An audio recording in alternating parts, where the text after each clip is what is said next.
Thank you, President Subianto, and I'm not sure this is your first speech. It doesn't look like, actually. You did a great job. Thank you so much. I'll give the floor to the representative of His Majesty, the King of Bahrain for Philanthropy and Youth Affairs, National Security Advisor, Commander of the Royal Guard of the Kingdom of Bahrain, and the honor guest of this year's forum, Shaikh Nasser bin Hamad Al Khalifa. The floor is yours.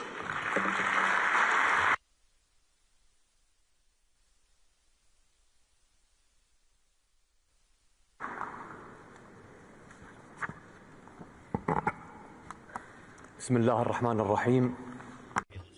In the name of Allah, the Gracious and the Merciful, Your Excellencies, Your Excellency President of the Russian Federation, Mr. Vladimir Putin, President of a friendly nation of ours, Excellencies, distinguished guests, peace be upon you and the blessings of Allah. From the outset, I would like to express my deepest gratitude to the government of the Russian Federation for the kind invitation extended to the Kingdom of Bahrain to attend this year's forum. We would like to address special thanks to His Excellency President Vladimir Putin for his gracious invitation extended to me to participate in this forum as a speaker. I would also like to give you the greetings from His Royal Majesty, the King. May Allah save him. And also greetings from the Crown Prince of Bahrain, Prime Minister of Bahrain. May Allah preserve him as well. It gives me great pleasure to remember His Royal Majesty's visit to Russia in May 2024. And the course of that visit, he met with Your Excellency, Mr. President. This meeting was an important stage in the development of our bilateral relations of trust and friendship, as well as our mutual desire to further reinforce those ties. And this is evidenced in particular by the participation of the Kingdom of Bahrain in this year's forum. Distinguished colleagues, the economic policy pursued by the friendly nation of Russia under the leadership of President Putin is the engine of stable economic growth of Russia. This policy plays an important role in developing such strategically important industries as energy and industry. This certainly has a positive influence on the international investment climate. Russia is reinforcing its economic ties with the countries of our region as well as with the countries beyond our region. It also contributes to fostering new trade and economic opportunities whose potential we're trying to tap in. And I would also like to remind you something. I'm sorry, I'm a poet and I love poet, and I would like to remind you the words of Alexander Pushkin in his poem Monument. He says, and for a very long time shall I be favored by the nation because I've been trying to give rise to good sentiment with my lyre. And this policy is not confined to figures or statistics. This policy has a soul. Indeed, we're currently attending an economic forum, but statistics is not the only important thing at this forum. This forum is also important in that it represents a hope. It manages to kindle in the hearts of the citizens. It also has an important impact on everyone. We've got a strategy developed by the Kingdom of Bahrain until 2030 that has been adopted under the wise leadership of the Kingdom.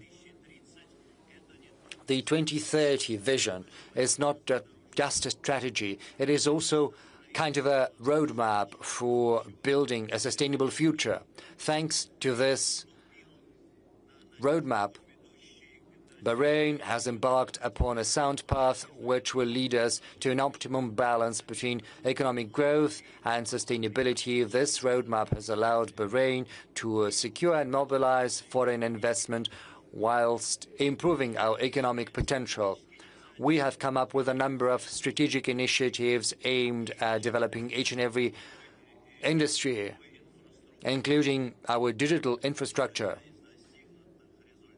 Based on the results obtained, the Kingdom of Bahrain has started elaborating another strategy which will be in place until 2050. It's based on an innovative approach, digitalization, as well as diversifying the sources of our income.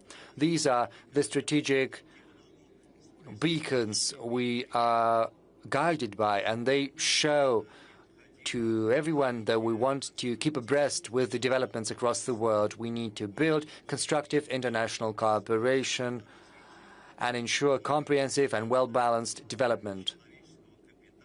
Human capital has priority in terms of development. Bahrain believes that human investment is the thing underpinning progress. That is why Bahrain advocates strengthening public-private partnerships, which is of great importance. And in that regard, we've got several important initiatives with a view to training young professionals, helping them enter the labor market. This, in turn, will help us build an adaptable economy which is capable of adapting to challenges as well as changes. Bahrain is trying to build a well-diversified infrastructures. This has already allowed us to become one of the hubs in the region.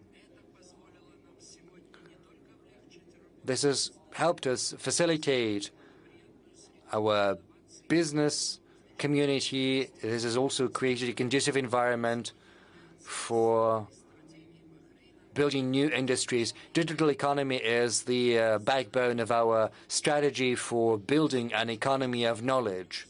On the other hand, we've got strategic partnership with friendly nations such as Russia.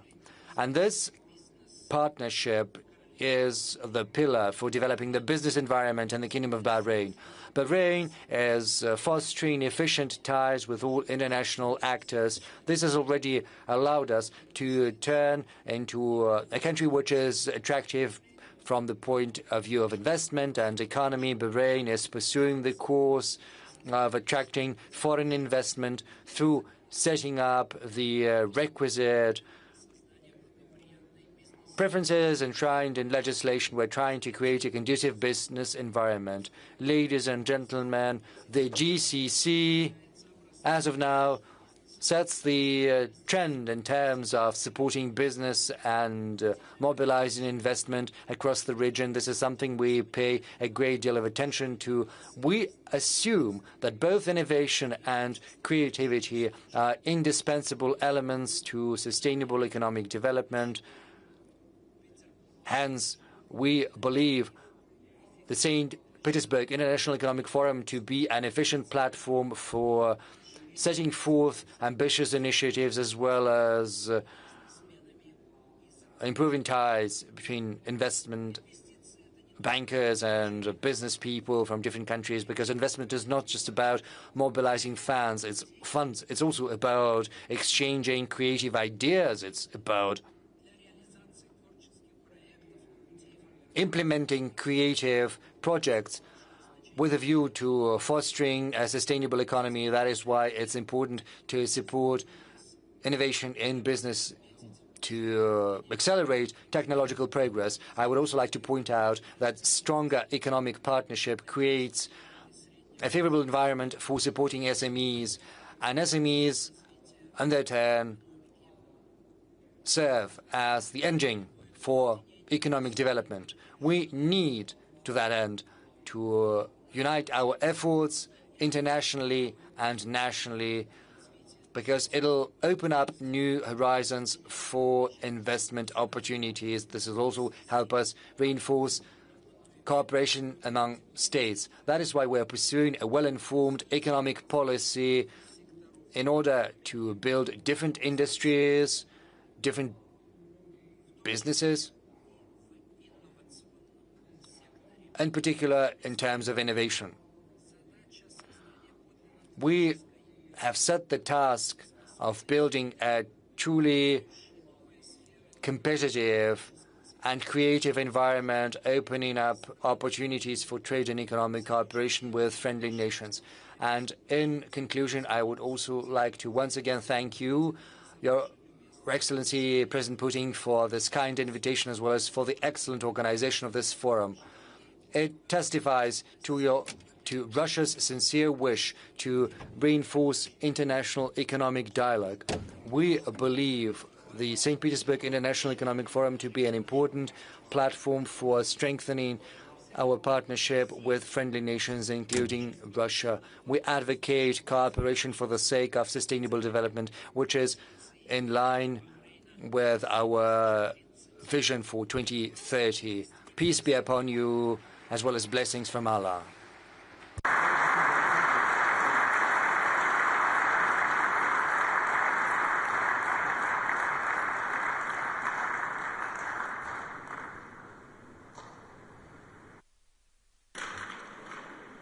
Thank you, Shaikh Nasser. The address by the Vice Premier of the State Council of the People's Republic of China, Ding Xuexiang. The floor is yours.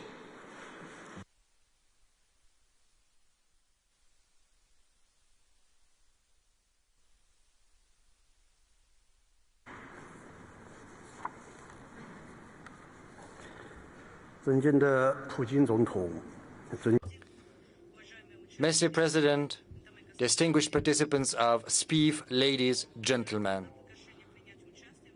I'm glad to have this invitation to participate in the 28th St. Petersburg International Economic Forum, which this year is dedicated to an important theme, a very relevant theme: shared values as a foundation for global growth in a multipolar world. First and foremost, on behalf of China's government, let me offer you greetings and my congratulations on the successful opening of the forum. 10 years ago, President Xi Jinping of China spoke at the UN General Assembly. Back then, he said that peace, justice, development, and freedom were important. These were universal human values, as well as the noble mission of the United Nations. These values are what allows us to overcome ideologically motivated paradigms of thinking and uniting humanity. This was positively received by the international community. Right now, we see unprecedented changes, and right now we see a rise in protectionism as well as one-sided actions. We see the hegemony of diktat of power. Geopolitical conflicts are flaring up. We are witnessing the emergence of new risks. Right now, humanity is facing a great number of shared global challenges. But referring back to President Xi's words, we believe we should remember the universal human values. We have to implement the concept of shared future of humanity. We also have to implement the ideas of global security and global development. We have to ensure all-inclusive globalization for the sake of a safe and prosperous future for everyone across the world. And that said, I would like to share the subsequent ideas with you. First, global governance should be based on cooperation. Global challenges require global solutions based on dialogue. and all countries should have the right and should have the voice in managing our planet. We have to ensure multilateralism as well as equal rights, equal chances, as well as equal rules for each and everyone. 8 years ago,